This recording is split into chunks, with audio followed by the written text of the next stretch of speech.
Hello दोस्तों, I am Avinash Sharma और आपका करियर इन्फिनिटी क्लासेस का अकादमी में बहुत बहुत स्वागत है। तो दोस्तों, हम लोग स्टार्ट करेंगे आज फोटोसिंथेसिस का नेक्स्ट लेक्चर, जिसमें मैंने आपको लास्ट टर्न कुछ इंपॉर्टेंट पॉइंट्स बताए थे। तो पहले मैं आपको ब्रीफ कराता हूँ, फिर हम आगे बढ़ते हैं। चलिए, हमारा टॉपिक चल रहा है फोटोसिंथेसिस। मैंने आपको बताया था फोटोसिंथेसिस होता है green parts of the plant में, ठीक है। उसके बाद आपको ये भी बताया था स्पेशली लीफ में, लीफ के अंदर के टिश्यू को बोलते हैं मीज़ोफिल। और मीज़ोफिल अगर डाइकॉट लीफ है तो दो टाइप की सेल में डिफ्रेंशिएटेड होता है। एक को पैलिसेड बोला था हम लोगों ने, एक को हम लोगों ने पैलिसेड पैरेनकाइमा बोला था। और ये जो लोअर एपिडर्मिस की तरफ थी, इसको हम लोगों ने स्पॉन्जी पैरेनकाइमा बोला था, स्पॉन्जी पैरेनकाइमा। फिर मैंने आपको बताया था इसमें स्टोमेटा या रंध्र भी पाया जाता है, जिसका काम होता है गैसियस एक्सचेंज, गैसेस एक्सचेंज। देखिए, डाइकॉट में तो दो प्रकार का होता है मीज़ोफिल। फिर मैंने आपको ये भी बोला था मोनोकॉट में सिर्फ और सिर्फ एक प्रकार का होता है, उसमें पैलिसेड और स्पॉन्जी में डिफ्रेंशिएटेड नहीं होता। फिर भी मैं आपको बता दूं, वहाँ स्पॉन्जी पैरेनकाइमा पाया जाता है, वहाँ पैलिसेड नहीं होता है, सिर्फ और सिर्फ स्पॉन्जी पैरेनकाइमा पाया जाता है। ट्रिक मैंने बताया था, मोनो मीन्स वन और डाई मीन्स टू। तो मोनोकॉट में वन टाइप का, that is only spongy parenchyma, spongy parenchyma. While dicot का मतलब क्या होता है? दो। डाइकॉट का मतलब दो होता है, तो एक तो हो गया palisade parenchyma and second one is spongy parenchyma, spongy parenchyma. फिर हम लोग और अंदर गए, मीज़ोफिल सेल के अंदर गए, तो मैंने आपको बोला था ये यू कैरियोटिक सेल है कि प्रोकैरियोटिक? यू कैरियोटिक सेल थी, ये यू कैरियोटिक सेल थी। और अगर यू कैरियोटिक सेल है तो इसमें मेम्ब्रेनस ऑर्गेनेली पाया जाएगा। तभी तो देखिए, इसमें दो मेम्ब्रेन थी, आउटर मेम्ब्रेन, इनर मेम्ब्रेन। इनका नाम बच्चों, एक सिक्के का नाम थैलेक्वाइड, पूरे झुंड को क्या बोलते थे? ग्रेना। और दो ग्रेना को आपस में किसने जोड़ा था? स्ट्रोमा लैमेली ने। लिक्विड का नाम क्या था? स्ट्रोमा। और स्ट्रोमा में दुनिया का सबसे ज़्यादा एबंडेंट पाई जाने वाली प्रोटीन होती है, नाम क्या था बच्चों? रुबिस्को। रुबिस्को का डुअल नेचर होता है कि सिंगल डुअल, ये कार्बोक्सिलेज की तरह भी बिहेव करता है और ऑक्सीजनेज की तरह भी बिहेव करता है। मतलब इसकी CO2 के लिए एफिनिटी भी होगी और O2 के लिए एफिनिटी भी ये शो करता है, ठीक है। बट जनरली इसकी एफिनिटी CO2 के लिए ज़्यादा होती है एज़ कम्पेयर टू O2, ठीक है। फिर हम लोगों ने देखा था NCERT का, देखिए एक फिगर दिया हुआ है NCERT का, इसमें सारी चीज़ें हम लोग ने समझ ली थी। देखिए, outer membrane, inner membrane, stroma lamellae, ठीक है। ये देखिए, इस क्वाइन लाइक हीप को बोलते हैं ग्रेना, और दिस लिक्विड इज स्ट्रोमा। यहाँ पाया गया था रुबिस्को, यहाँ पाया गया था रुबिस्को। रुबिस्को अभी अभी बताया और आपको लास्ट टाइम भी बताया था कि ये होता है carboxylase as well as oxygenase, और most abundant enzyme of world है, या बायोस्फीयर बोल सकते हैं। और मैंने आपको बोला था एनिमल का क्या होता है बच्चों? एनिमल का होता है कोलेजन, कोलेजन प्रोटीन जो एनिमल में पाई जाती है, ठीक है। फिर खुद का राइबोसोम था, याद करिए, खुद का इसमें RNA था, और खुद का डबल स्टैंडर्ड सर्कुलर DNA था, डबल स्टैंडर्ड सर्कुलर DNA था, ठीक है। तो इसीलिए हम लोग ने इसको क्या बोला था? हम लोग ने इसको बोला था semi autonomous cell organelle, semi autonomous cell organelle. Second semi autonomous cell organelle कौन सा होता है? सेकेंड होता है माइटोकॉन्ड्रिया। माइटोकॉन्ड्रिया भी एक सेमी ऑटोनॉमस सेल ऑर्गेनेली होता है, ठीक है। और आपने देखा था यहाँ पर पाई जाती हैं कुछ स्टार्च ग्रेन्यूल्स होते हैं, लिपिड ड्रॉपलेट भी पाई जाती है। तो ये सारा कुछ मैंने आपको NCERT से एक बार दोबारा ब्रीफ करा दिया। फिर मैंने आपको बताया था थैलेक्वाइड मेम्ब्रेन। ये देखिए, ये एक थैलेक्वाइड मेम्ब्रेन का स्ट्रक्चर था। इसमें 5 सुप्रामोलिकुलर स्ट्रक्चर पाए गए थे, जिसमें से पहला था PS सेकेंड, फिर एक था PS1, फिर एक आपको बताया गया था साइटोक्रोम B6 और F, और एक था लाइट हार्वेस्टिंग कॉम्प्लेक्स या एंटीना, और एक होता है ATP सिंथेस,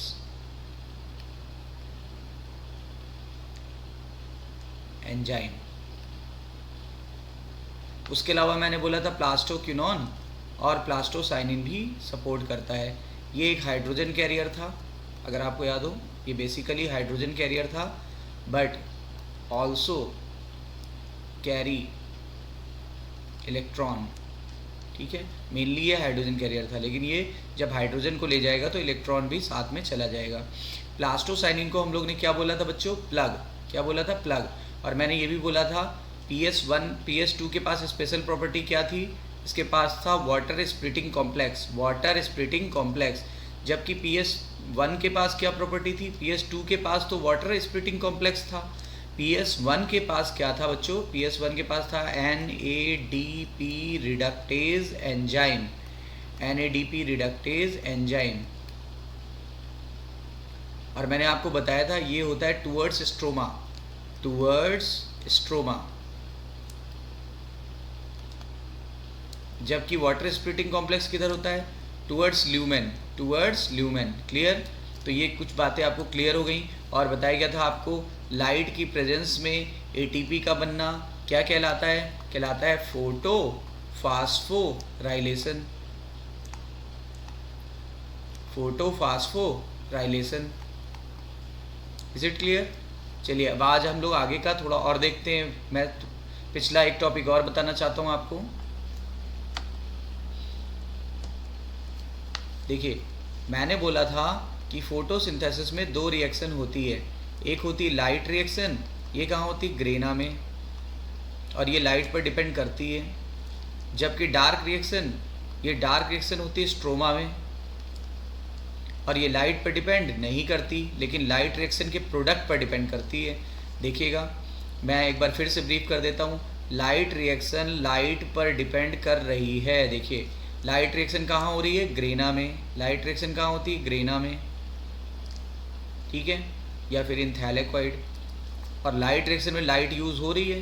क्या डार्क रिएक्शन में लाइट यूज़ हो रही है? नहीं, डार्क रिएक्शन में लाइट यूज़ नहीं हो रही। डार्क रिएक्शन हम लोग ने केल्विन साइकिल या C3 साइकिल को बोला था। डार्क रिएक्शन या केल्विन साइकिल या C3 साइकिल।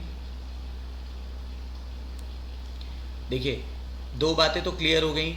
लाइट रिएक्शन के लिए लाइट चाहिए, डार्क रिएक्शन के लिए लाइट नहीं चाहिए, लेकिन हाँ, लाइट रिएक्शन का प्रोडक्ट चाहिए। बताइए, लाइट रिएक्शन का प्रोडक्ट क्या था? ATP और NADPH2, NADPH। इसको बोला था हम लोग ने assimilatory power. This is known as assimilatory power. तो ये एसिमिलेटरी पावर होती है। बताइए, लाइट रिएक्शन में क्या बनी? एसिमिलेटरी पावर, जो यूज़ कहाँ हो गई? डार्क रिएक्शन में। डार्क रिएक्शन में क्या हुआ? फूड बनता है। डार्क रिएक्शन में फूड बनता है। बताइए, लाइट रिएक्शन में ऑक्सीडेशन हुआ था कि रिडक्शन? ऑक्सीडेशन। किसका ऑक्सीडेशन? वाटर का। क्या ऑक्सीडाइज होकर के निकला था? ऑक्सीजन। जबकि डार्क रिएक्शन में क्या हुआ था? CO2 का रिडक्शन, CO2 का रिडक्शन। और क्या बना? शुगर। तो दो बातें सामने आई। वाटर का क्या होता है फोटोसिंथेसिस के दौरान? ऑक्सीडेशन। क्या कौन सी गैस निकलती है? ऑक्सीजन। जबकि CO2 का क्या होता है बच्चों? रिडक्शन। उससे क्या बनता है? फूड। फूड किस रूप में बनता है? C6H12O6 यानी ग्लूकोज। लेकिन मैंने बताया था ट्रांसलोकेट कैसे होता है? सुक्रोज। मैंने आपको ये भी बताया था कि स्टोर कैसे होता है? स्टार्च। ठीक है, तो आइए आज हम लोग अब डिटेल में आगे बढ़ते हैं। मैंने आपको लास्ट लेक्चर का पूरा रिवीजन लगभग ब्रीफ में करा दिया। ठीक है बच्चों, तो आज हमारा सारा फोकस है लाइट रिएक्शन पर। लाइट रिएक्शन, लाइट रिएक्शन कहाँ होती है? लाइट रिएक्शन होती है ग्रेना। ग्रेना मतलब ग्रेना की यूनिट का नाम क्या था? थैलेक्वाइड। ठीक है, लाइट रिएक्शन दो टाइप की होती है। लाइट रिएक्शन में क्या हुआ था? वाटर का ऑक्सीडेशन। वाटर का ऑक्सीडेशन। कौन सी गैस निकली थी? ऑक्सीजन। ऑक्सीजन निकलती है। ठीक है, इतनी बात अभी अभी मैंने आपको बताई। अब लाइट रिएक्शन दो बात में होती है। लाइट रिएक्शन में क्या बनता है? ATP। लाइट रिएक्शन में ATP बनता था। याद करिए, लाइट की प्रेजेंस में ATP बनता था। इसको हम लोग ने बोला था फोटोफास्फोराइलेशन। फोटोफास्फोराइलेशन। अब फोटोफास्फोराइलेशन दो प्रकार का होता है। एक होता है साइक्लिक फोटोफास्फोराइलेशन और एक होता है नॉन साइक्लिक फोटोफास्फोराइलेशन। देखिए, अगर लाइट के पड़ने से इलेक्ट्रॉन निकलता है, आपको पता है लाइट के पड़ने से इलेक्ट्रॉन निकलता है। ये इलेक्ट्रॉन निकला और अगर अपने जगह पे वापस नहीं आ पाया तो इसे क्या बोलेंगे, नॉन साइक्लिक। और अगर ये इलेक्ट्रॉन निकला और अपनी जगह पे वापस आ गया तो क्या बोलेंगे, साइक्लिक। तो बताइए कितने टाइप की होती है लाइट रिएक्शन। पहली बात आप शुरू से एक बार बताइएगा, लाइट रिएक्शन कहाँ होती है, आंसर ग्रेना। ग्रेना नहीं दिया तो थैलेकॉइड मेम्ब्रेन। बताइए लाइट रिएक्शन में वाटर का क्या होता है, ऑक्सीडेशन। कौन सी गैस डिस्चार्ज होती है बच्चों, ऑक्सीजन। लाइट रिएक्शन में लाइट की प्रेजेंस में क्या बनता है, एटीपी। एटीपी बनने को क्या बोलते हैं, लाइट की प्रेजेंस में एटीपी बनने को क्या बोलते हैं, फोटोफास्फोराइलेशन। फोटोफास्फोराइलेशन। और ये कितने टाइप का होता है फोटोफास्फोराइलेशन, 2 टाइप का, cyclic photophosphorylation, non cyclic photophosphorylation. Cyclic photophosphorylation में इलेक्ट्रॉन जहाँ से चलेगा उस पोजीशन पे वापस आ जाएगा, उस पोजीशन पे वापस आ जाएगा। यहाँ पे इलेक्ट्रॉन जो चलता है अपनी पोजीशन पे वापस नहीं आ पाता है, वापस नहीं आ पाता है, बल्कि किसी और को सौंप दिया जाता है। तो आइए हम लोग डिटेल में देखते हैं, तो हम लोग को ये सारे कॉन्सेप्ट क्लियर हो जाएंगे। ठीक है, सारे कॉन्सेप्ट क्लियर हो जाएंगे। ठीक है, देखिए साइक्लिक और नॉन साइक्लिक फास्फोराइलेशन देखने से पहले हमको एक चीज़ बिल्कुल क्लैरिफाई करनी पड़ेगी, तभी कॉन्सेप्ट समझ में आएगा। देखो ये रहा क्लोरोप्लास्ट और इसके अंदर बहुत सारे ऐसे ग्रेना पाए जाते हैं, और ये दूसरे ग्रेना हैं। इनको जोड़ने वाले स्ट्रक्चर को स्ट्रोमा लैमेली कहते हैं। ये है स्ट्रोमा लैमेली। इनको आप बोल सकते हो ग्रेना लैमेली।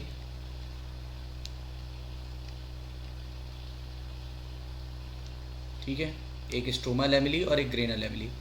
देखो ग्रेना लैमेली यहाँ दिखाया गया है, यहाँ क्या दिखाया गया है, ये वाला स्ट्रक्चर दिखाया गया ना, ग्रेना लैमेली। अगर यहाँ से एक ऐसे कॉर्ड लाइक बना दें तो उसको क्या बोलने लगेंगे, उसको बोलेंगे स्ट्रोमा लैमेली। कहीं ना कहीं ये दूसरे ग्रेना से जुड़ा होगा, स्ट्रोमा लैमेली। समझ में आ रहा है ना आपको। और ये दूसरे कहीं ना कहीं ग्रेना से जुड़ा होगा, दूसरे ग्रेना से कहीं ना कहीं जुड़ा होगा। ठीक है, तो पहले आप ये कॉन्सेप्ट समझिए कि ग्रेना लैमेली और स्ट्रोमा लैमेली में कुछ तो अंतर है। क्या अंतर है, देखो ग्रेना लैमेली को ऐसे याद रखेंगे, जी फॉर ग्रेना लैमेली और जी फॉर ग्रुप।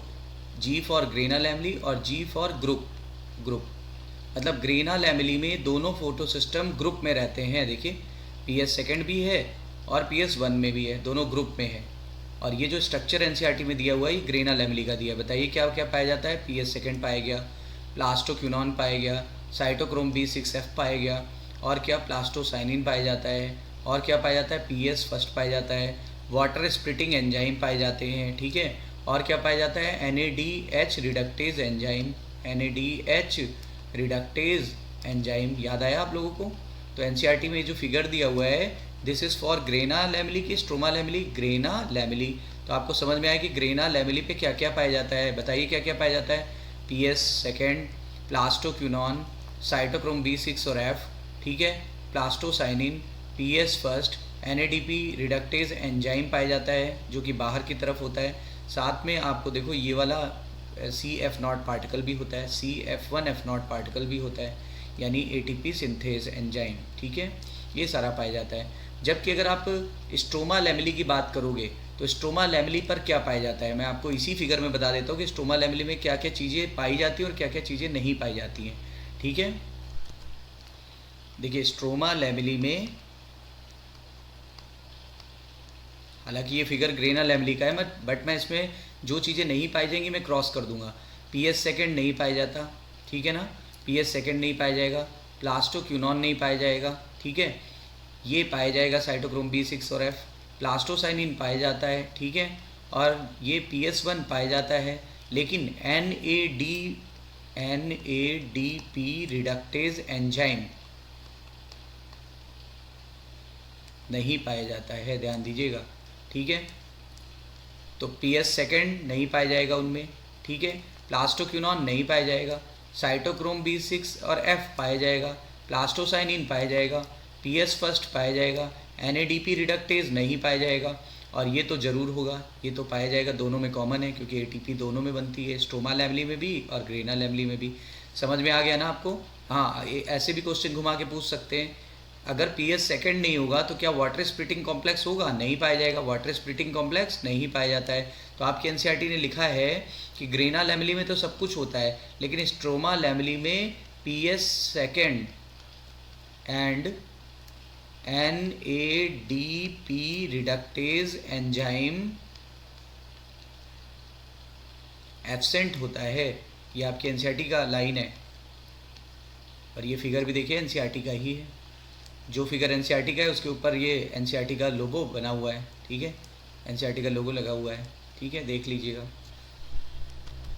अब ट्रिक देख लीजिए, G फॉर ग्रेना लैमेली और G फॉर सब कुछ ग्रुप में पाया जाता है, यानी ग्रुप में सब कुछ प्रेजेंट होता है। जबकि स्ट्रोमा लैमेली में क्या होगा, स्ट्रोमा लैमेली में S for stroma lamellae, S for single चीज़ें प्रेजेंट होती हैं, सिंगल चीज़ें प्रेजेंट होती हैं। जैसे सिंगल चीज़ें PS1 अकेला रहेगा, PS1 अकेला रहेगा, और इसका साथ देने के लिए NADP रिडक्टेज एंजाइम नहीं पाया जाता। NADP reductase enzyme, NADP reductase enzyme absent होता है। ट्रिक याद हो गई ना, G for grana her cheese group में होगी, S फॉर सिंगल यहाँ पर PS1 सिंगल रहता है, ठीक है, और इसीलिए NADP रिडक्टेज एंजाइम नहीं पाया जाता, ठीक है। आगे हम लोग फिर क्लैरिफाई करते हैं और कॉन्सेप्ट्स को। Cyclic phosphorylation, cyclic photo phosphorylation,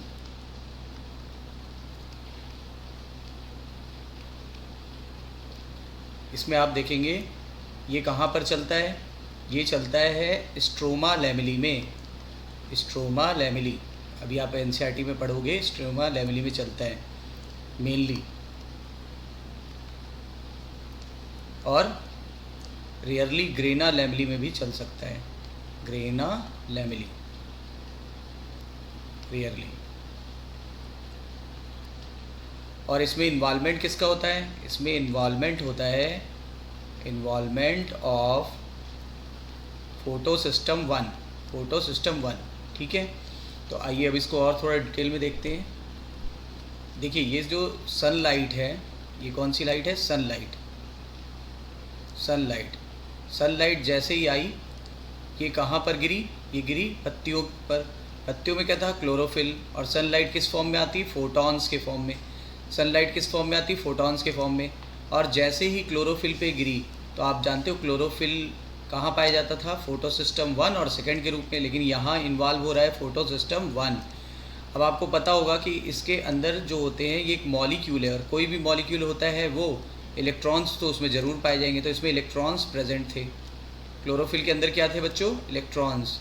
आपको ये भी पता होगा जैसे ही सनलाइट पड़ती है तो इनको इलेक्ट्रॉन्स अपनी ऑर्बिट से स्किप कर जाते हैं, इलेक्ट्रॉन्स अपनी ऑर्बिट से बाहर आ गए, इलेक्ट्रॉन्स अपनी ऑर्बिट से बाहर चले गए।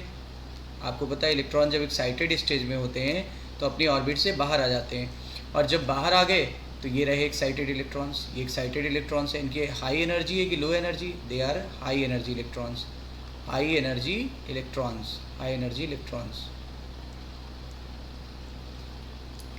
अब आप देखिए जैसे ही ये यहाँ आया कोई ना कोई इसे ट्रैप कर लेगा, पकड़ लेगा, इसको बोलते हैं primary electron acceptor. Primary electron acceptor का नाम पूछा जाता है जो एनसीईआरटी में नहीं दिया, इसका नाम होता है FeS, यानी सल्फर कंटेनिंग आयरन। ना दिया हो तो फेरोडॉक्सिन, ना दिया हो तो फेरोडॉक्सिन, ठीक है।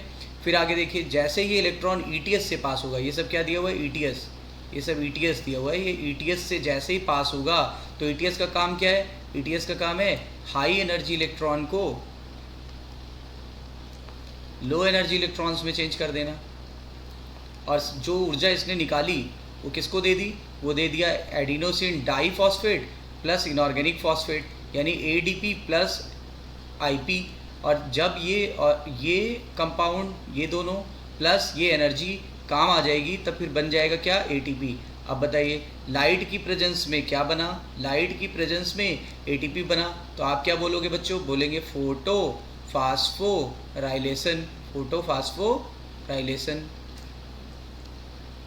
फोटोफास्फोराइलेशन, ठीक है, फोटोफास्फोराइलेशन। अब आगे देखिएगा, अब देखिएगा जब ये इलेक्ट्रॉन्स की एनर्जी निकल जाएगी तो ये कैसे हो जाएंगे, ये इलेक्ट्रॉन हो जाएंगे एग्जॉस्टेड, एग्जॉस्टेड इलेक्ट्रॉन। और ये एग्जॉस्टेड इलेक्ट्रॉन जो होते हैं ये वापस अपनी ऑर्बिट में आएंगे। देखिए जब ये इलेक्ट्रॉन निकल गए थे तो यहाँ क्रिएट हो गया था इलेक्ट्रॉन होल्स, यहाँ क्या क्रिएट हो गया था, इलेक्ट्रॉन होल्स। अब जब ये इलेक्ट्रॉन वापस आएंगे तो यहाँ इलेक्ट्रॉन होल क्या किसी ने फिल किया, नहीं, यानी घर खाली है कि भरा हुआ, खाली है, क्योंकि एक्साइटेड इलेक्ट्रॉन तो ये बाहर चले गए थे अपने घर को छोड़ के। तो ये जो इलेक्ट्रॉन है ये वापस अपने इलेक्ट्रॉन होल को भर देगा, यानी कि इलेक्ट्रॉन PS1 से गए और PS1 में वापस आ गए। इलेक्ट्रॉन PS1 में से निकलते हैं और PS1 में आ जाते हैं, तभी हम इसको बोलते हैं cyclic phosphorylation. Cyclic phosphorylation, cyclic और फोटोफास्फोराइलेशन। अभी क्लियर हो गया ना कि इसको क्यों बोलते हैं हम लोग साइक्लिक फोटोफास्फोराइलेशन। ठीक है, देखिए कुछ की पॉइंट्स को हम यहाँ पर देखेंगे। साइक्लिक फास्फोराइलेशन का जो की पॉइंट्स है वो हम लोग देखेंगे। यहाँ पे इन्वॉल्वमेंट का क्या हो रहा था, इन्वॉल्वमेंट ऑफ ओनली PS1। क्या यहाँ PS2 इन्वॉल्व हुआ, नहीं। क्या यहाँ NADP रिडक्टेज एंजाइम काम आया, नहीं। तो ये रिएक्शन कहाँ हो रही है, स्ट्रोमा लैमेली की ग्रेना लैमेली, स्ट्रोमा लैमेली, ज़्यादातर स्ट्रोमा लैमेली में होती है, रेयरली ग्रेना लैमेली में होती है। फिर आगे देखिएगा, यहाँ पर क्या फोटोलिसिस ऑफ वाटर होगी, क्या वाटर की स्प्लिटिंग होगी, नहीं। क्या ऑक्सीजन गैस निकलेगी, नहीं। क्या यहाँ पर NADPH का फॉर्मेशन होगा, नहीं। क्या यहाँ पर ATP का फॉर्मेशन होगा, बिल्कुल, ATP तो बन रहा है, ATP बन रहा है, PS1 इन्वॉल्व हो रहा है। ठीक है, प्राइमरी इलेक्ट्रॉन एक्सेप्टर क्या था, primary electron acceptor, primary electron acceptor का नाम था FES, ना दिया हो तो फेरोडॉक्सिन, ना दिया हो तो फेरोडॉक्सिन। फाइनल इलेक्ट्रॉन एक्सेप्टर का नाम क्या है, फाइनल इलेक्ट्रॉन एक्सेप्टर का नाम होता है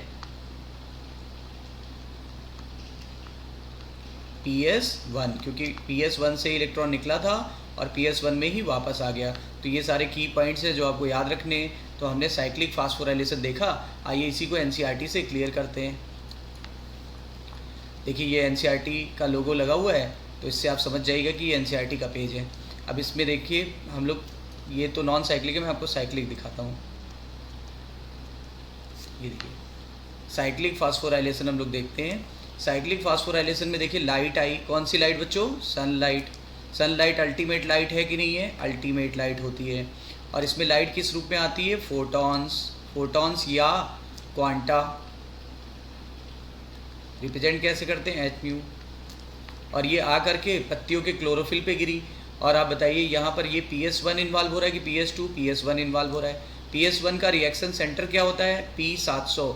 इससे पता चलता है कि ये 700 नैनोमीटर तक की लाइट को बेस्ट एब्जॉर्ब कर सकता है। NCERT जानते हो कोई भी बात इनडायरेक्ट कहती है, तो उसने लिखा है it absorb such light which have wavelength beyond 680 nanometre.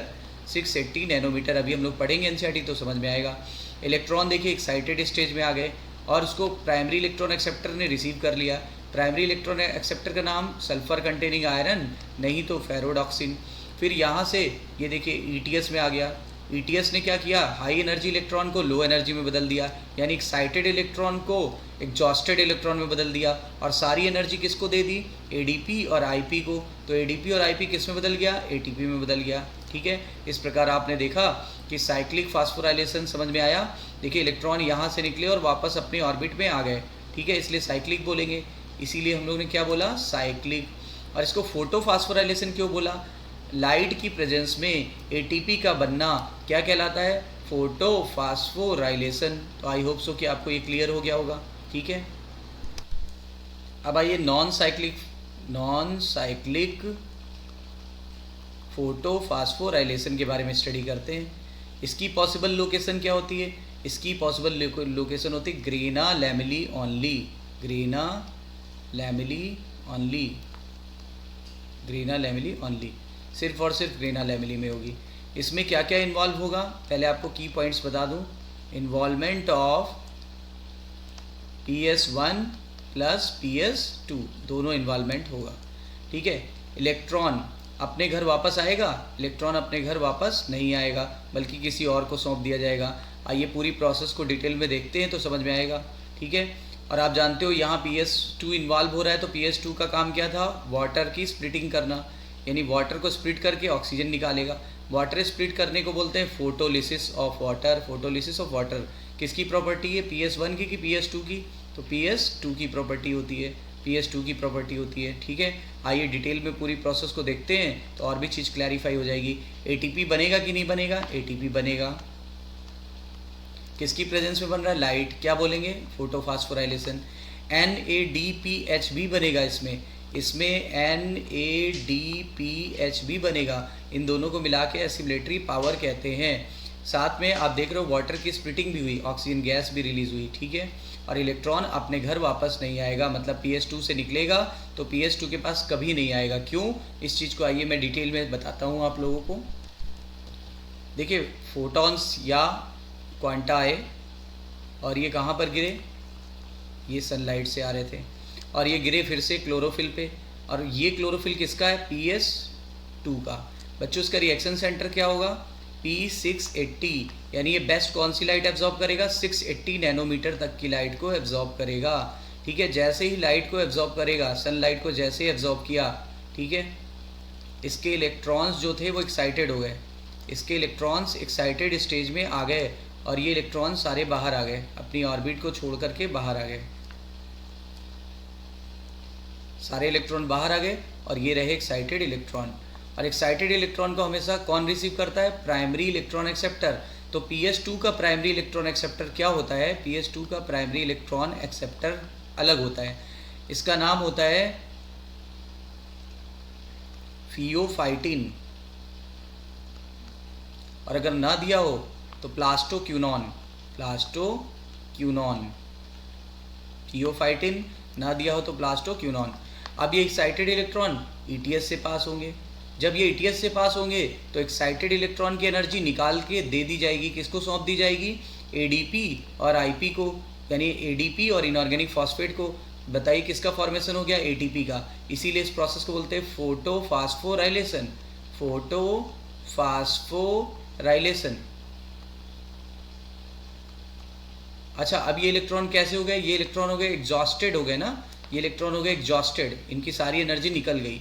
अब ये इलेक्ट्रॉन यहाँ से मान लो अपने घर जाते, लेकिन अभी वो नहीं पहुँचे, क्यों, क्योंकि जैसे ही लाइट आई तो लाइट ने दो काम किए, एक तो इलेक्ट्रॉन को एक्साइटेड कर दिया, एक काम तो ये हो रहा है, साइमल्टेनियस एक काम और हो रहा है, उसी लाइट ने क्या किया, पानी को स्प्लिट कर दिया।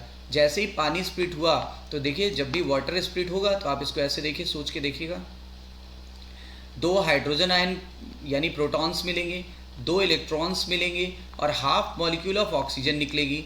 तो यहाँ पे देख लीजिए, इसी को बोलते हैं फोटोलिसिस ऑफ वाटर। ये किसकी प्रॉपर्टी, PS2 की कि PS1 की, PS2 की, क्योंकि इसी के पास होता है वाटर स्प्लिटिंग कॉम्प्लेक्स। अब देखिए, इलेक्ट्रॉन्स जो ये थे, ये यहाँ पे पैदा हो गया था इलेक्ट्रॉन होल, क्योंकि इलेक्ट्रॉन होल्स आपको बताया था, इलेक्ट्रॉन होल क्या होते हैं, जब इलेक्ट्रॉन अपनी ऑर्बिट को छोड़ के बाहर चले जाते हैं तो वहाँ इलेक्ट्रॉन होल डेवलप हो जाते हैं। लेकिन ये काम तो आपने देखा, ये वाले इलेक्ट्रॉन तो यहाँ पहुँच चुके हैं, इसको यहीं पे वेट करिए, रोक दीजिए। लेकिन यहाँ के जो at the same time water भी स्प्लिट हुआ था, वाटर वाले जो इलेक्ट्रॉन हैं वो ये रहे, इन्होंने इसके इलेक्ट्रॉन होल को क्या कर दिया, field. Electron hole is filled by electrons of water. अब बताओ, ये इलेक्ट्रॉन होल बचा, नहीं बचा। जो ये वाले इलेक्ट्रॉन थे, जो एक्साइटेड इलेक्ट्रॉन थे, अब ये एग्जॉस्टेड हो चुके हैं। अब देखिए, अगर ये अपने घर लौटने की कोशिश करेंगे तो क्या घर में जगह खाली है, नहीं, घर में जगह क्यों नहीं खाली है, बिकॉज इलेक्ट्रॉन होल्स को भर दिया, किसने भर दिया, by the electrons of water. मतलब ये वो इलेक्ट्रॉन नहीं है जो वापस आ रहे हैं, ये वो इलेक्ट्रॉन है जो वाटर की स्प्लिटिंग से बने थे। अब यहाँ इलेक्ट्रॉन होल बिल्कुल फुलफिल हो चुका है, इसीलिए अब ये इलेक्ट्रॉन जाएंगे तो कहाँ जाएंगे, तो बताइए, अगर अपने घर में जगह ना हो तो दूसरे घर की तलाश करेंगे। तो ये जाएंगे अब कहाँ पर, ये चले जाते हैं PS1 के पास। तो PS1 इसके इलेक्ट्रॉन को ले लेता है। अब आप बोलेंगे उस PS1 के इलेक्ट्रॉन कहाँ चले गए, एक्चुअली PS1 पे भी लाइट पड़ी। जब PS1 पे लाइट पड़ी कितने नैनोमीटर तक की, 700 नैनोमीटर तक की, तो इसके इलेक्ट्रॉन जो थे वो आगे बढ़ गए, इसके इलेक्ट्रॉन आगे बढ़ गए। उसको किसने रिसीव कर लिया, याद करो, FeS, नहीं तो फेरोडॉक्सिन ने रिसीव कर लिया। फेरोडॉक्सिन ने रिसीव कर दिया। इस इलेक्ट्रॉन का क्या हुआ, इस इलेक्ट्रॉन को देखो ये इस पे प्लस चार्ज है, किसी भी कंपाउंड पे अगर प्लस चार्ज होता है तो उसमें इलेक्ट्रॉन की डेफिशिएंसी होती है, तो ये इलेक्ट्रॉन ये ले लेता है, ये इलेक्ट्रॉन ले लिया इसने कौन सा इलेक्ट्रॉन लिया, PS1 वाला, ध्यान दीजिए इसने कौन सा इलेक्ट्रॉन ले लिया, PS1 वाला। PS1 में इलेक्ट्रॉन होल पैदा हो गए कि नहीं हो गए, PS1 में इलेक्ट्रॉन होल्स पैदा हो गए। और जब ये एग्जॉस्टेड इलेक्ट्रॉन जो किसके थे, PS2 वाले, जब ये वापस आते हैं तो यहाँ पर इनको इलेक्ट्रॉन्स का होल दिखता है, यानी घर खाली है, तो ये वहाँ कब्जा कर लेते हैं, उसको फुलफिल कर देते हैं। तो ध्यान दीजिएगा PS2 का इलेक्ट्रॉन किसने रिसीव किया, PS1 ने। PS1 का किसने रिसीव किया, NAD प्लस ने। अच्छा लेकिन आप यहाँ देख रहे हो ये NAD प्लस NADP H में बदल गया, तो हाइड्रोजन कहाँ से आया, वाटर की स्प्लिटिंग से ये आ गया हाइड्रोजन, तो ये बदल गया किसमें, NADPH। तो बताइए फाइनल इलेक्ट्रॉन एक्सेप्टर और final hydrogen acceptor, final electron acceptor और फाइनल हाइड्रोजन एक्सेप्टर कौन है, तो आप बताओगे NADP प्लस, NADP प्लस, इन्होंने NAPD लिख दिया, कोई दिक्कत नहीं, NADP प्लस। देखिए प्लस चार्ज है इसलिए इलेक्ट्रॉन रिसीव करेगा, हाइड्रोजन की कमी है इसलिए हाइड्रोजन रिसीव कर लेगा। इस प्रकार आपने देखा कि किस तरीके से ये साइकिल चली, किस तरीके से ये साइकिल चली। आइए इसी साइकिल को NCERT से देखें तो कुछ नई बातें भी पता चलेंगी। ये है देखिए NCERT, ये देखिए लाइट आई तो किस पे गिरी, लाइट आई तो ये है PS2 का LHC यानी एंटीना, ये है PS1 का LHC यानी एंटीना। देखिए लाइट इस पे गिरी तो ये 680 नैनोमीटर तक की लाइट को रिसीव करता है, ये 700 नैनोमीटर तक की लाइट को रिसीव करता है।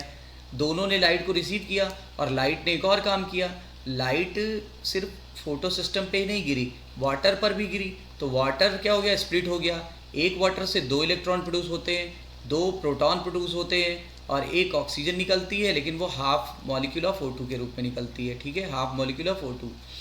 अब देखिए इसके इलेक्ट्रॉन ये एक्साइटेड हो गए, ये इलेक्ट्रॉन किसके, PS2 के हैं या PS1 के, तो यहाँ क्या पैदा हो गया, इलेक्ट्रॉन होल। इस इलेक्ट्रॉन होल को इसने भर दिया, यानी अब यहाँ इलेक्ट्रॉन होल फुलफिल हो गया, यानी इलेक्ट्रॉन होल फुलफिल हो गया क्योंकि इनके इलेक्ट्रॉन ये रहे। इस इलेक्ट्रॉन को देखिए एक्सेप्टर ने रिसीव कर लिया, फिर ETS को दे दिया, इसकी ऊर्जा को ले करके क्या कर दिया, ATP बना लिया गया। देखिए ATP बना लिया गया ना, तो यहाँ तक समझ में आया। अब ये इलेक्ट्रॉन एग्जॉस्टेड हो गए, ये इलेक्ट्रॉन एग्जॉस्टेड हो गए तो फिर ये कहाँ जाएंगे, ये जाएंगे LHC के पास, किसके LHC के पास, PS1 के। लेकिन इसको यहाँ थोड़ा रोक लीजिए, देखिए जब लाइट इधर आई थी तो ये इलेक्ट्रॉन एक्साइटेड हुए थे, तो लाइट तो इस पर भी गिरी थी, तो ये इलेक्ट्रॉन भी एक्साइटेड हो गए होंगे, मतलब यहाँ पर भी इलेक्ट्रॉन होल पैदा हो गया होगा। इलेक्ट्रॉन होल पैदा हो गया तो ये वाले इलेक्ट्रॉन वहाँ जाके फुलफिल कर दिया, इस होल को इन्होंने ऑक्यूपाई कर लिया, यानी ये जो इलेक्ट्रॉन थे खुद के PS1 के इलेक्ट्रॉन वो यहाँ पे चले गए इस समय। लेकिन ये जो घर खाली हो गया था वो किसने भर दिया, PS2 वाले इलेक्ट्रॉन ने। तभी तो हम बोलते हैं PS2 का इलेक्ट्रॉन किसको सौंपा जा रहा है, PS1 को, ठीक है, PS1 को सौंपा जा रहा है क्योंकि वहाँ इलेक्ट्रॉन होल प्रोड्यूस थे। यहाँ इलेक्ट्रॉन होल क्यों फुलफिल हो गए, क्योंकि वाटर की स्प्लिटिंग हो गई, वाटर की स्प्लिटिंग होने के कारण इलेक्ट्रॉन जो निकले वाटर से वो इस जो ऑर्बिट थी इसको फुलफिल कर दिया, जबकि यहाँ के जो इलेक्ट्रॉन्स थे वो यहाँ पहुँच चुके हैं और उसको रिसीव ये करेगा, इसीलिए अब ये इलेक्ट्रॉन लौट के तो आएंगे नहीं, तो यहाँ पर जगह खाली है, इस जगह को भर दिया PS2 वाले इलेक्ट्रॉन ने जो कि एग्जॉस्टेड हो चुके थे। अब आपको आई थिंक कि पूरा क्लियर हो गया होगा, ठीक है। और देखिए यहाँ से इसने रिसीव कर लिया था, PS1 से इसने रिसीव किया इलेक्ट्रॉन, ठीक है, और हाइड्रोजन कहाँ से रिसीव किया, यहाँ से, ये हाइड्रोजन यहाँ वाटर की स्प्लिटिंग से हाइड्रोजन मिला। अब इलेक्ट्रॉन भी मिल गया, हाइड्रोजन भी मिल गया, it will convert into NADPH। और इसके लिए एंजाइम कौन सा था बताओ, PS1 के पास कौन सा एंजाइम होता है स्ट्रोमा साइड पे, NADP reductase enzyme, NADP reductase enzyme, तो इसलिए यहाँ पे NADPH भी बन गया, ठीक है। और यहाँ पे एक क्वेश्चन और आता है, फोटोलिसिस ऑफ वाटर PS2 का काम है कि 1 का पहले ही बता चुका हूँ, PS2 का।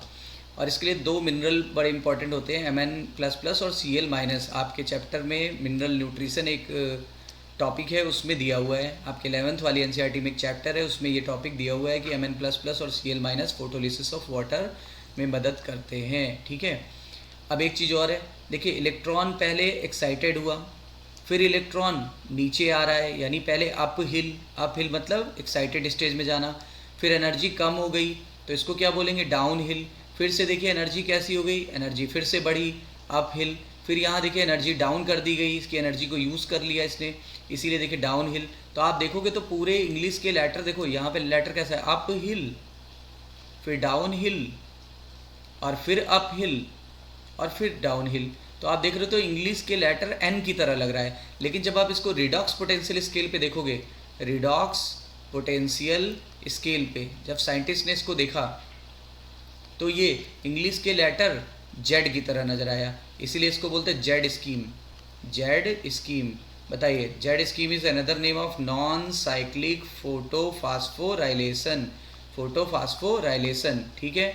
अप हिल किधर से किधर होता है, देखो पहले अप हिल होता है, कहाँ से कहाँ, PS2 से फर्स्ट इलेक्ट्रॉन एक्सेप्टर की तरफ, फर्स्ट इलेक्ट्रॉन एक्सेप्टर से PS1 की तरफ डाउन हिल, फिर PS1 से फर्स्ट इलेक्ट्रॉन एक्सेप्टर की तरफ अप हिल, फिर फर्स्ट इलेक्ट्रॉन एक्सेप्टर से NADPH तक डाउन हिल। तो ये NCERT में दिया है, अभी हम लोग थ्योरी में पढ़ेंगे। आइए इसके भी कुछ की पॉइंट्स और निकाल लेते हैं हम लोग। देखिए, non cyclic photophosphorylation, non cyclic photophosphorylation में क्या हुआ, PS1 इन्वॉल्व हुआ कि PS2, आप देख पा रहे हो दोनों इन्वॉल्व हुआ। वाटर की हाइड्रोलिसिस हुई कि नहीं हुई, या फोटोलिसिस हुई कि नहीं हुई, तो कौन सी गैस निकली, ऑक्सीजन। अच्छा, NADPH बना कि नहीं बना, बना। ATP का फॉर्मेशन हुआ कि नहीं, ATP का फॉर्मेशन भी हुआ। PS2 का इलेक्ट्रॉन क्या अपने पास वापस आया, नहीं, इसीलिए इसे क्या बोलेंगे, नॉन साइक्लिक। तो फिर किसको सौंप दिया गया, PS1 को, PS1 को सौंप दिया गया। फिर आपसे पूछा जाएगा इसीलिए तो नॉन साइक्लिक है, क्योंकि इसका इलेक्ट्रॉन खुद के पास आ नहीं रहा तो किसी और के पास गया, तो कौन है वो, PS1। यहाँ पे कौन से मिनरल काम आए, Mn++ और Cl-, ठीक है। इसने कौन सी लाइट को रिसीव करा, 680 नैनोमीटर कि 700 नैनोमीटर की, दोनों लाइटों को रिसीव किया, ठीक है।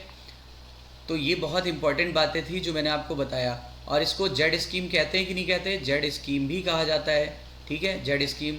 यहाँ फोटोलिसिस ऑफ वाटर हुआ था ना, तभी तो ऑक्सीजन निकलती है। इसके लिए मेरे पास ट्रिक है, N फॉर NADPH का फॉर्मेशन हुआ, O फॉर ऑक्सीजन निकली, ठीक है, ऑक्सीजन निकली।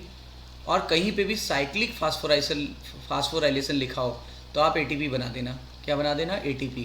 तो देखो साइक्लिक में ATP बनी थी ना सिर्फ, तो हम इसको मान लेते हैं ये साइक्लिक है, हम इस लेटर को मान लेते हैं ये साइक्लिक है, इतना। तो नॉन का मतलब हमने क्या निकाल लिया, N का मतलब NADPH, और ON का मतलब ऑक्सीजन जो है वो यहाँ पर रिलीज हो रही है। तो ध्यान दीजिए, ये पॉइंट भी समझ में आ गया। क्या क्या पॉइंट समझ में आया, ATP plus NADPH plus oxygen, सब कुछ रिलीज हुआ, ठीक है। तो आइए इसको और थोड़ा सा कंपेयर करके पढ़ते हैं। तो देखिए, फास्फोराइलेशन दो प्रकार का था, साइक्लिक और नॉन साइक्लिक। साइक्लिक में केवल और केवल क्या इन्वॉल्व हुआ था, PS1। इसमें PS1 और 2 दोनों ही इन्वॉल्व हुए। किसमें, वाटर का हाइड्रोलिसिस नहीं हुआ था साइक्लिक में, इसीलिए क्या यहाँ ऑक्सीजन गैस निकली थी, नहीं, ऑक्सीजन गैस नहीं निकलती, ठीक है। Photolysis of water non cyclic में अभी पढ़ाना आपने, तो बताइए कौन सी गैस रिलीज होगी, ऑक्सीजन। तो देखिए क्या लिखा है अगला point, oxygen is not evolved, यहाँ ऑक्सीजन इज़ इवॉल्व्ड। देखिए यहाँ पर NADPH नहीं बना, जबकि यहाँ NADPH बना था, ठीक है। और यहाँ पर एडिशनल ATP जो होता है वो बनता है, यानी बहुत सारा ATP बनता है। यहाँ पर लिखा है product can be use for the light independent reaction, light independent reaction के लिए प्रोडक्ट यूज़ हो जाता है। आपको पता है लाइट इंडिपेंडेंट रिएक्शन यानी डार्क रिएक्शन की बात कर रहा है। तो देखो साइक्लिक फास्फोराइलेशन का निचोड़ क्या था, यहाँ सिर्फ और सिर्फ ATP बनी। नॉन साइक्लिक फोटोफास्फोराइलेशन का निचोड़ क्या है, यहाँ पर N फॉर NADPH भी बना, O फॉर ऑक्सीजन भी निकली, और साइक्लिक का मतलब ATP भी बना, ATP भी बना, ठीक है। तो ATP भी बना, ATP दोनों में कॉमन है, तो हम बोल सकते हैं दोनों में कॉमन क्या है, ATP। अच्छा, नॉन साइक्लिक में एक्स्ट्रा चीज़ क्या बनी, NADPH और ऑक्सीजन भी रिलीज़ हुई। ऑक्सीजन रिलीज़ होना किसके हाथ में था, PS2 के पास। क्यों, क्योंकि इसके पास होता है ऑक्सीजन इवॉल्विंग कॉम्प्लेक्स। कौन से मिनरल काम आए बच्चों, Mn++ और Cl-, Mn++ और Cl-। तो आप लोगों को समझ में आ गया होगा कि साइक्लिक और नॉन साइक्लिक में क्या क्या डिफरेंसेस हैं। ठीक है, आइए इसके आगे का टॉपिक हम लोग फिर से देखते हैं। देखिए एनसीईआरटी में एक टॉपिक दिया है इलेक्ट्रॉन ट्रांसपोर्ट सिस्टम, यानी फोटो सिस्टम सेकेंड में जो रिएक्शन सेंटर होता है क्लोरोफिल ए का बना होता है और 680 नैनोमीटर तक की वेवलेंथ को रिसीव करता है, जो कि रेड लाइट के रीजन में आती है।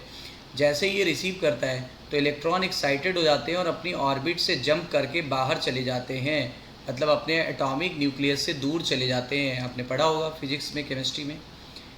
The electron are picked up by the electron acceptor. अब इसको देखो, कोई ना कोई इलेक्ट्रॉन एक्सेप्टर रिसीव कर लेता है, which passes them to an ETS। ये इसको ETS को दे देता है। और ETS किसका बना होता है, साइटोक्रोम, साइटोक्रोम्स का बना होता है। कौन से साइटोक्रोम, B6 और F, साइटोक्रोम B6 और F का बना होता है। ठीक है, this movement of electron is down hill. बोलते हैं कि ये मूवमेंट जो होता है वो डाउन हिल मूवमेंट होता है in the terms of oxidation reduction या redox potential scale, redox potential scale के टर्म्स में। ठीक है, देखिए फिर एनसीईआरटी में क्या बोला है, electrons are not used up as they pass through the ETS। मतलब ETS से जब भी कोई चीज़ जाएगी तो इसका काम क्या था, एक्साइटेड इलेक्ट्रॉन्स को एग्जॉस्ट कर देना। ETS का क्या काम था, एक्साइटेड इलेक्ट्रॉन को एग्जॉस्ट कर देना। क्या यूज़ हो जाएगा कि केवल एनर्जी उसकी निकाली जाएगी, एनर्जी निकाली जाएगी। But are pass to the pigments of photo system 1, यानी फोटो सिस्टम 1 को सौंप दिया जाएगा। PS2 का किसको सौंप दिया गया, PS1 को। साइमल्टेनियसली इसी समय जो इलेक्ट्रॉन था PS1 का, उसके रिएक्शन सेंटर से वो भी एक्साइटेड हो गया था, याद करिए, और उसने रेड लाइट के रीजन को एब्जॉर्ब किया था, यानी 700 नैनोमीटर तक की वेवलेंथ को। And transfer the electron another acceptor molecule. याद करो इसका एक्सेप्टर क्या था, FeS या ferredoxin. That has the greatest redox potential scale, उसका रिडॉक्स पोटेंशियल ज़्यादा था। These electron then move down hill again. याद करिए फिर से डाउन हिल था। This time the molecule of energy rich NADP+, तो एक एनर्जी रिच सब्सटेंस होता है NADP+, उसको ये सौंप दिया जाता है और डाउन हिल हुआ था। याद करिए, अभी बताएंगे। Addition of these electron reduces the NAD+ to NADPH+H+। This whole scheme of transfer of electron starting from the PS2। देखिए जब भी इलेक्ट्रॉन ट्रांसफ़र की बात करें तो पूरी होल स्कीम को हम जेड स्कीम बोल रहे हैं, लेकिन ये समझा रहे हैं कि जब PS2 से निकला था तो अप हिल हुआ था, up hill to the acceptor, यानी जब एक्सेप्टर तक गया था तो अप हिल, याद करो, अप हिल हुआ था। फिर उसके बाद down the electron transport chain to PS1। जब इलेक्ट्रॉन ट्रांसपोर्ट चेन की तरफ आया था तो डाउन हिल हो गया था। फिर जब एक्साइटेशन ऑफ इलेक्ट्रॉन हुआ था तो फिर से अप हिल हो गया था, फिर से अप हिल हुआ। याद करो, जब इसका PS1 का इलेक्ट्रॉन एक्साइटेड हुआ तो फिर अप हिल हो गया। फाइनली जब NADP+ को दिया गया, हल्का सा देखिए ऐसे बनाया था आपको छोटा सा, वो हो गया था डाउन हिल फिर से। तो इसकी वजह से जो NADPH+H+ बन जाता है, इसीलिए इसको बोला गया जेड स्कीम। और ये इसका एक स्पेसिफिक शेप होता है। ये शेप आप देख पाओगे जब एक कैरियर से दूसरे कैरियर में सीक्वेंस जा रहा होगा इलेक्ट्रॉन का, और देख पाएंगे रिडॉक्स पोटेंशियल स्केल में, रिडॉक्स पोटेंशियल स्केल में, याद रखिएगा। आइए फिगर एनसीईआरटी ने बनाया, उसको देखें तो और क्लियर हो जाएगा। अभी मैं बता चुका हूँ, एक बार और देखते हैं। देखिए एनसीईआरटी ने कहा था पहले अप हिल, ये देखो, जब PS2 से इलेक्ट्रॉन एक्सेप्टर तक गया तो अप हिल, जब इलेक्ट्रॉन एक्सेप्टर से PS1 की तरफ गया तो डाउन हिल। ठीक है, फिर देखिए जब PS1 से उसके एक्सेप्टर पर गया तो फिर से अप हिल, और फाइनली कैसा हो गया था, जब NADP+ के पास पहुंचा तो फिर से डाउन हिल। तो देखो अप हिल, डाउन हिल, फिर अप हिल, फिर छोटा सा डाउन हिल। तो इसको अगर हम लोग ऐसे टर्न कर दें रिडॉक्स पोटेंशियल स्केल पे, तो ये इंग्लिश के लेटर जेड से रिजेंबल करेगा, इसीलिए रिडॉक्स पोटेंशियल स्केल पे ये जेड के आकार का दिखाई पड़ता है, इसीलिए इसको जेड स्कीम भी कहते थे। ठीक है, आइए एनसीईआरटी से देखते हैं साइक्लिक नॉन साइक्लिक के लिए क्या लिखा है। हम लोग तो पढ़ चुके हैं। Living organism has the capacity to extracting energy from the oxidisable substance and store this in the form of bond energy. यानी बोल रहा है जो भी एनर्जी ऑक्सीडेशन से निकली इसको ये बॉन्ड के फॉर्म में स्टोर कर लेगा और उसका नाम जानते हो फॉस्फेट बॉन्ड। और ATP is very high energy chemical या सब्सटेंस। देखिए जैसे कि ATP carrying this energy in chemical bond, इसके अंदर केमिकल बॉन्ड यानी फास्फेट के फॉर्म में एनर्जी स्टोर होती है। और एटीपी जो बनने को सेल के अंदर एटीपी बनने को हम बोलते थे फास्फोराइलेशन। ये देखिए फास्फोराइलेशन। अब देखिए रेस्पायरेशन में ये फास्फोराइलेशन कहाँ हुआ था बच्चों? ये हुआ था माइटोकॉन्ड्रिया में, हमने पढ़ा है। और अभी हम लोग ने पढ़ा फोटोफास्फोराइलेशन, वो कहाँ पे होता है? क्लोरोप्लास्ट में। तो यहाँ होता था ऑक्सीडेटिव फास्फोराइलेशन, हमने रेस्पायरेशन में पढ़ा था। यहाँ हो रहा है फोटोफास्फोराइलेशन, हमने क्लोरोप्लास्ट में पढ़ा। तो photophosphorylation is the synthesis of ATP from ADP and IP यानी inorganic phosphate in the presence of light, यानी लाइट की प्रेजेंस में ATP बनना क्या कहलाता है? Photophosphorylation. when the two photo system works in series, जब दोनों फोटो सिस्टम काम करेंगे, बताओ PS2 और PS1 दोनों, तो फिर प्रोसेस कैसी होगी? साइक्लिक की non cyclic? Non cyclic photophosphorylation बोलेंगे, बोला था ना। दोनों फोटो सिस्टम जो होते हैं वो कनेक्टेड होते हैं ETS द्वारा, यानी PS2 को PS1 से किसने जोड़ा था? ETS। अभी आपने फिगर में देखा भी था। और हम लोगों ने इसको जेड स्कीम भी बोला था। बोथ ATP और NADPH दोनों ही यहाँ पर बना था, साथ में ऑक्सीजन भी निकली थी, लेकिन इन्होंने लिखा नहीं है। और this kind of electron flow when only PS1 is functional, बोल रहा है कि यहाँ पर तो ये बन गया NADPH, लेकिन जब केवल PS1 फंक्शनल होगा, PS2 फंक्शनल नहीं होगा। अब यहाँ से पॉइंट बदल गया है। जब PS1 फंक्शनल होगा तो इलेक्ट्रॉन जो होते हैं वो सर्कुलेट होकर के अपने फोटो सिस्टम तक वापस आ जाते हैं। और इस प्रकार के फास्फोराइलेशन में साइक्लिक फ्लो देखा गया है इलेक्ट्रॉन का, मतलब PS1 से निकले और अपनी जगह पे वापस भी आ गए। The possible location where this could be happening is stroma lamellae. याद करिए साइक्लिक फास्फोराइलेशन स्ट्रोमा लैमेली में और नॉन साइक्लिक ग्रेना लैमेली में पढ़ाया गया था। While the membrane of the lamellae of grana, grana के अंदर क्या था? PS1 की PS2 दोनों था, तो वहाँ क्या होगी? Non cyclic. ठीक है। स्ट्रोमा लैमेली में क्यों नहीं हो पाती नॉन साइक्लिक? क्योंकि आपको पढ़ाया था शुरुआत में ही कि वहाँ पर NPS सेकेंड नहीं होता है और NADP रिडक्टेज एंजाइम भी नहीं होता है। तो बिना एंजाइम के ये NADPH नहीं बनेगा और बिना PS सेकेंड के फोटोलिसिस ऑफ वाटर नहीं होगी, तो नॉन साइक्लिक फास्फोराइलेशन नहीं चल पाएगा। Excited electron does not pass to the NADP plus but is cycle back to PS1। बोला गया जब ये दोनों नहीं होंगे तो जो इलेक्ट्रॉन एक्साइटेड थे वो अपने घर वापस आ गए, PS1 के पास वापस आ गए थ्रू द ETS या ETC। अभी आपको फिगर में दिखाया गया था। Cyclic flow hence result only the synthesis of ATP। मैंने बोला था साइक्लिक में केवल और केवल ATP बनी, लेकिन जो नॉन वहाँ पे NADPH तो बना नहीं। साइक्लिक फोटोफास्फोराइलेशन में, ठीक है, कौन सी लाइट एब्जॉर्ब कर रहा था? मैंने बोला था बियॉन्ड 680 नैनोमीटर, तभी इलेक्ट्रॉन एक्साइटेड होंगे। जबकि नॉन साइक्लिक में क्या बताया था? 680 नैनोमीटर वाली भी रिसीव करेगा और बियॉन्ड 680 वाली भी रिसीव करेगा। बियॉन्ड 680 वाली भी रिसीव करेगा क्योंकि ये PS1 का काम था और ये PS2 का काम था। क्लियर? ठीक है। आप जानते हैं जब भी कभी ETS होता है तो हमने रेस्पिरेशन में पढ़ा था ATP बनती है, तो वहाँ पे एक थ्योरी आती है केमी ऑस्मोटिक थ्योरी। ये किसने दी थी? पीटर मिचेल ने दी थी। ठीक है। और ये किस पर बेस्ड है? प्रोटॉन ग्रेडियंट पर।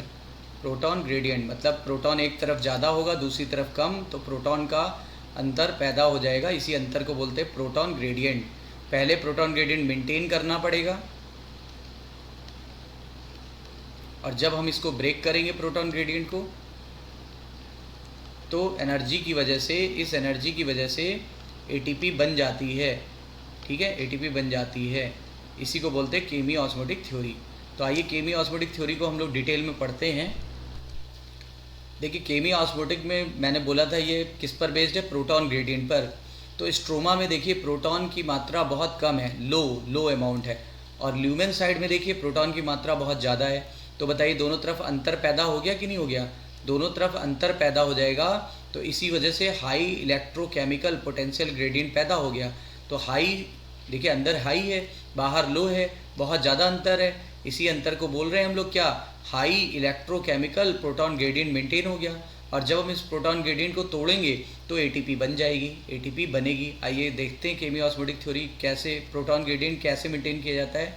प्रोटॉन ग्रेडियंट मेंटेन इस वजह से किया जाता है, इसके 3 रीजन है।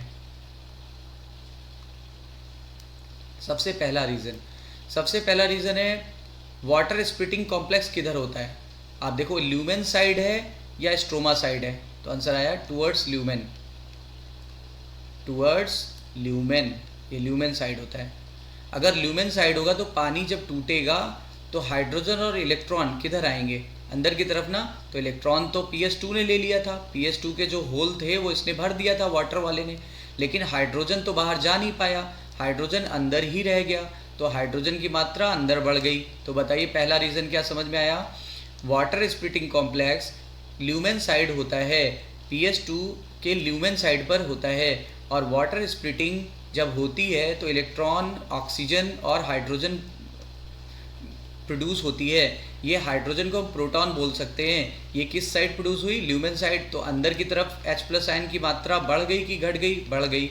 तो पहला रीज़न समझ में आ गया ना। आइए NCERT से एक एक रीज़न हम लोग पढ़ते जाएं और आगे बढ़ते जाएं।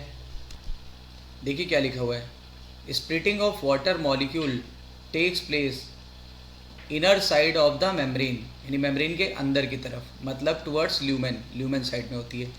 प्रोटॉन या hydrogen ions that are produce by the splitting of water accumulated within the lumen, देखिए ल्यूमेन की तरफ वो एक्यूमुलेट हो गए ऑफ थैलेक्वाइड मेम्ब्रेन। ठीक है, ये पहला पॉइंट हमें क्लियर हो गया। अब दूसरा रीज़न ढूंढते हैं। दूसरा रीज़न ये है कि जो प्राइमरी इलेक्ट्रॉन एक्सेप्टर था, नाम क्या था इसका? फियोफाइटिन। जो फियोफाइटिन होता है वो बाहर की तरफ होता है, वो बाहर की तरफ प्रेजेंट होता है। फियोफाइटिन किस तरफ प्रेजेंट होता है? बाहर की तरफ। तो जो इलेक्ट्रॉन्स होते हैं वो इस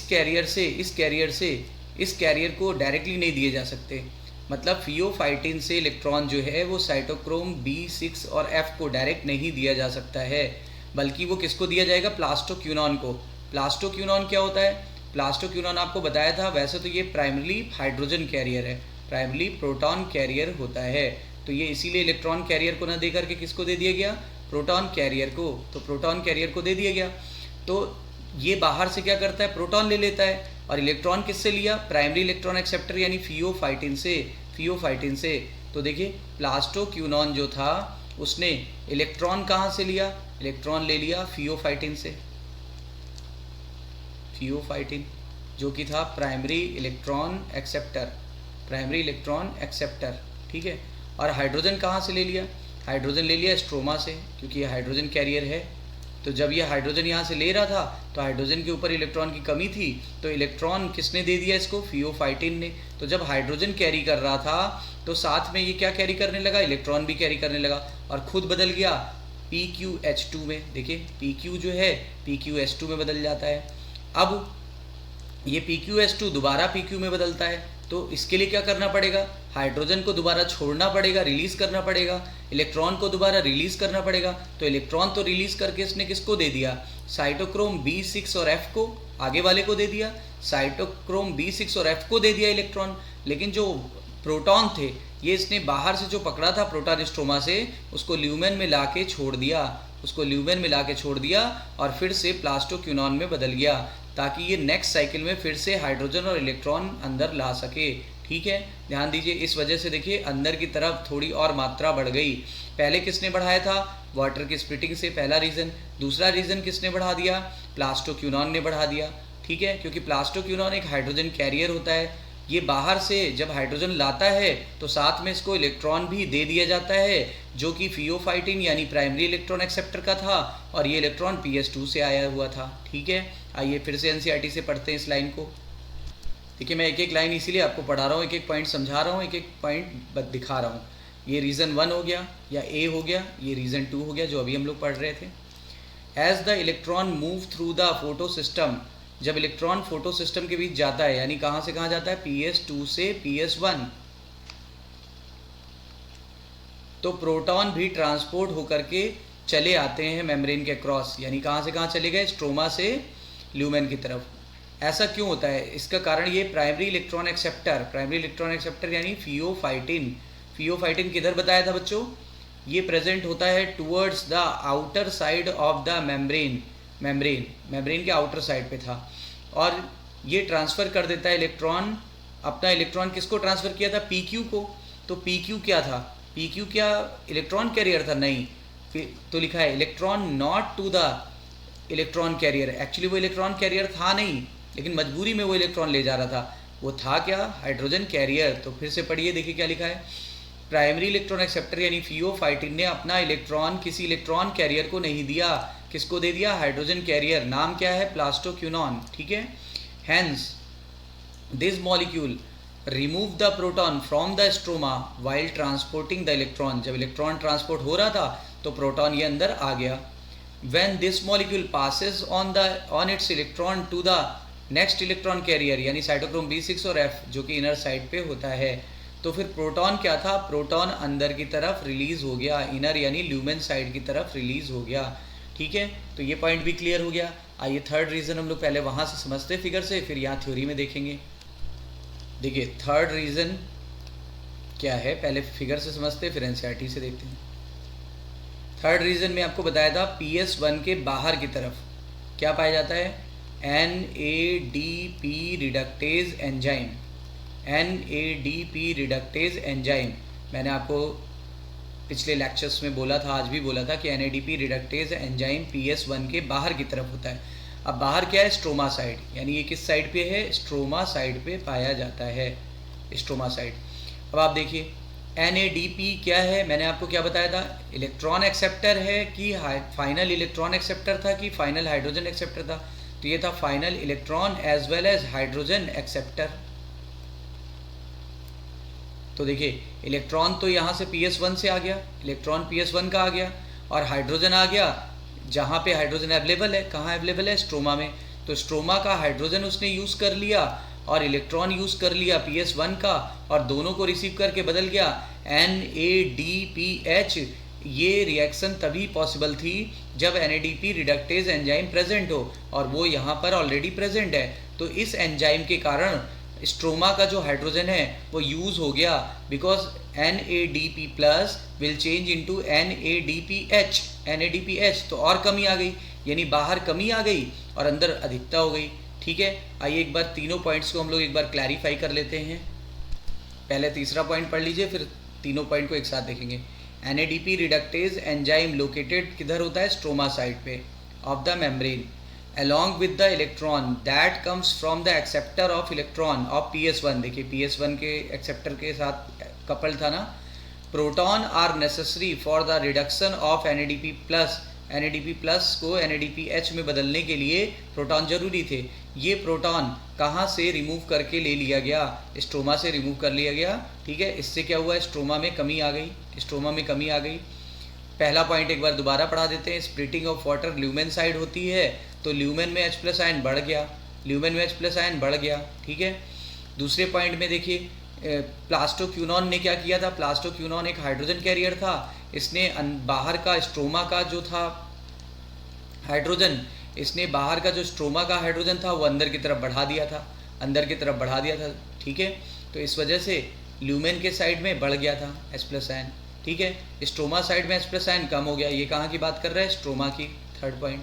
ये कहाँ की बात कर रहा है, ल्यूमेन की। ये कहाँ की बात कर रहा था, ल्यूमेन की। अल्टीमेटली ल्यूमेन में देखिए बढ़ गया और बाहर स्ट्रोमा में घट गया, तो दोनों तरफ अंतर पैदा हो गया ना। लिखिए क्या लिखा है, hence within the chloroplast proton in the stroma decreases in number, यानी नंबर घट गया स्ट्रोमा में। While in the lumen there is accumulation of proton, proton काफ़ी बढ़ गया।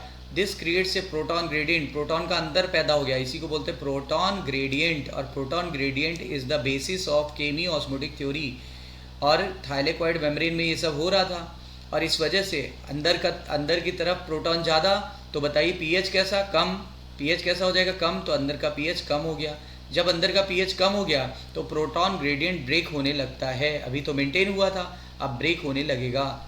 ठीक है, तो आइए देखते हैं जब ब्रेक होगा तो क्या होगा। अब देखिए इस तरफ H प्लस आयन कैसा है, हाई। इस तरफ बाहर की तरफ स्ट्रोमा साइड कैसा है, लो। तो दोनों तरफ अंतर पैदा हो गया, इसी को बोलते हैं प्रोटॉन ग्रेडियंट। तो प्रोटॉन ग्रेडियंट पैदा हो गया। ठीक है, अब आप जानते हो इसके बारे में हम लोग ने पढ़ा था, ये है CF0 पार्टिकल। ये प्रोटॉन चैनल की तरह काम करता है, प्रोटॉन चैनल की तरह काम करता है। जबकि CF1 पार्टिकल जो होता है ये ATP सिंथेज एंजाइम का मेन भाग है। ATP सिंथेज एंजाइम का मेन पार्ट होता है। आपको पता है कि कोई भी चैनल में मॉलिक्यूल किधर से किधर जाता है, हाई कॉन्सेंट्रेशन से लो। तो प्रोटॉन जो है यहाँ से हाई, इधर हाई था और इधर लो है, तो ये हाई से लो की तरफ डिफ्यूज़ होने लगा, यानी हाई से लो की तरफ डिफ्यूज़ होकर के आने लगा। ठीक है, और फैसिलिटेटेड डिफ्यूज़न बोलेंगे, फैसिलिटेटेड डिफ्यूज़न, क्योंकि प्रोटॉन यहाँ पर प्रोटॉन चैनल काम आ रहे हैं, इसलिए फैसिलिटेटेड डिफ्यूज़न बोलेंगे। और देखिए CF0 से वो क्रॉस करके हेड में आया। हेड को हमने क्या बोला, ATP सिंथेज। ये क्या होता है, ये ADP और इनऑर्गेनिक फॉस्फेट को लेगा और प्रोटॉन की सारी एनर्जी को दे देगा। और जैसे ही प्रोटॉन की सारी एनर्जी दे देगा तो there will be formation of ATP, there will be formation of ATP। और देखिए लाइट की प्रेजेंस में ATP बन रहा है, इसलिए इसको बोलते हैं फोटो फास्फोराइलेशन, फोटो फास्फोराइलेशन। ठीक है, क्लियर। हमने रेस्पिरेशन में पढ़ा था, जब 2 हाइड्रोजन आयन पास होते हैं तो आपका एक ATP बनता है, यानी 2 प्रोटॉन की हेल्प से एक ATP बनता है। यहाँ पे देखेंगे 3 हाइड्रोजन आयन जब यहाँ से पास होंगे मेम्ब्रेन से, तब जा कर के एक ATP बनेगा, एक ATP बनेगा। ये फोटोसिंथेसिस की बात कर रहा था और ये रेस्पिरेशन की आपके NCERT में दिया हुआ है। आइए थ्योरी में पढ़ते हैं तो और क्लियर हो जाएगा। देखिए NCERT से मैं आपको बता रहा हूँ, why we are so interested in proton gradient. हम प्रोटॉन ग्रेडियंट में क्यों इंटरेस्टेड हैं। This gradient is important because it is break down of this gradient. अगर हम ब्रेक डाउन करेंगे तो क्या होगी, एनर्जी रिलीज होगी। इसी एनर्जी को याद करिए, ADP और IP को दे देंगे तो ये क्या बना लेगा, ये बना लेगा ATP बना लेगा। The gradient is broken down due to the movement of proton across the membrane of stroma through the transmembrane channel, या F0, इसको बोलेंगे CF0 चैनल। ठीक है, ऑफ ATP एज या ATP synthase. ATP as enzyme जो होता है उसमें 2 भाग थे, एक था CF0, ठीक है, और ये मेम्ब्रेन में धंसा हुआ था। जबकि दूसरा जो होता है वो उभरा हुआ है और ये फैसिलिटेटेड डिफ्यूज़न में मदद कर रहा था प्रोटॉन का। यानी CF0 किस में मदद कर रहा था, याद करो, अभी बताया था। फैसिलिटेटेड डिफ्यूज़न की simple diffusion, facilitated diffusion across the membrane. दूसरा जो पार्ट था जिसको CF1 कहते थे, वो बाहर उभरा हुआ था। किस साइड उभरा हुआ था, स्ट्रोमा साइड, थैलेकोइड मेम्ब्रेन से उभरा हुआ था, on the side that faces the stroma, यानी जिसका जो मुंह था वो स्ट्रोमा की तरफ था। ब्रेक डाउन ऑफ ग्रेडियंट जब हुआ तो बहुत सारी ऊर्जा मिल गई। इसी ऊर्जा से CF1 के पार्टिकल में बदलाव आ गया और ATP एज एंजाइम काम करने लगा, which makes the enzyme synthesize several molecule of energy packet, that is ATP बन गया। तो इसी को बोलते हैं photophosphorylation. Chemi osmosis requires a membrane. Chemi osmosis के लिए क्या चाहिए, मेम्ब्रेन। यहाँ वो मेम्ब्रेन कौन सी है, थैलेकोइड मेम्ब्रेन। और क्या चाहिए बच्चों, प्रोटॉन पंप का नाम CF0। और क्या चाहिए, प्रोटॉन ग्रेडियंट। कितने रीज़न थे इसको डेवलप करने के लिए, 3 रीज़न थे। ठीक है, और क्या चाहिए, एंजाइम। कौन सा enzyme, ATP as enzyme. Energy is use to pump the proton across the membrane, यानी एनर्जी भी चाहिए प्रोटॉन को पंप करने के लिए। टू क्रिएट द ग्रेडियंट और high concentration of the proton within the thylakoid lumen, यानी जिससे क्या होगा, एक तरफ तो हाई हो जाएगा, प्रोटॉन की सांद्रता किस तरफ आई थी, ल्यूमेन, किस तरफ कम थी, stroma. ATP as enzyme has a channel, उसके अंदर एक चैनल था और वही डिफ्यूजन ऑफ प्रोटॉन कर रहा था, यानी CF0 की बात कर रहा है बार बार। This release the enough energy to activate the ATP enzyme, इसकी वजह से ATP एज एंजाइम एक्टिवेट हो गया और ATP की रिएक्शन के लिए कैटलिस्ट की तरह काम करने लगा। Along with the NADPH produce by the movement of electron, यानी NADPH के साथ साथ जो इलेक्ट्रॉन का मूवमेंट हो रहा था उसमें ATP भी प्रोड्यूस हो गया immediately in the biosynthetic reaction taking place in the stroma responsible for fixing the CO2 and formation of sugar. क्या बोल रहे हैं, जो ATP बनी और जो NADPH बना, ये दोनों यूज़ हो जाएगा क्या बनाने में, CO2 को रिड्यूस करने में। और जब तक CO2 रिड्यूस नहीं होगा तब तक ग्लूकोज नहीं बनेगा। और ये हम लोग पढ़ेंगे नेक्स्ट लेक्चर में, जिसको डार्क रिएक्शन या बायोसिंथेटिक फेज भी कहते हैं। डार्क रिएक्शन या बायोसिंथेटिक रिएक्शन भी कहते हैं। ध्यान दीजिएगा, बायोसिंथेटिक फेज या डार्क रिएक्शन हम लोग का नेक्स्ट टॉपिक होगा। ठीक है बच्चों, तो आई होप सो कि आपको ये सब समझ में आ गया होगा। Cyclic phosphorylation, non cyclic phosphorylation, इसके छोटे छोटे पॉइंट्स, कहाँ होता है कहाँ नहीं होता है। वीडियो को बार बार देखते रहिए, लाइक सब्सक्राइब करते रहिए, ठीक है। और फिर हेल्दी रहिए, stay at home, social distancing का ख्याल रखिए, ठीक है, क्योंकि बहुत बड़ी ये पैंडमिक डिजीज़ है, इससे बचे रहिए। All the best, take care.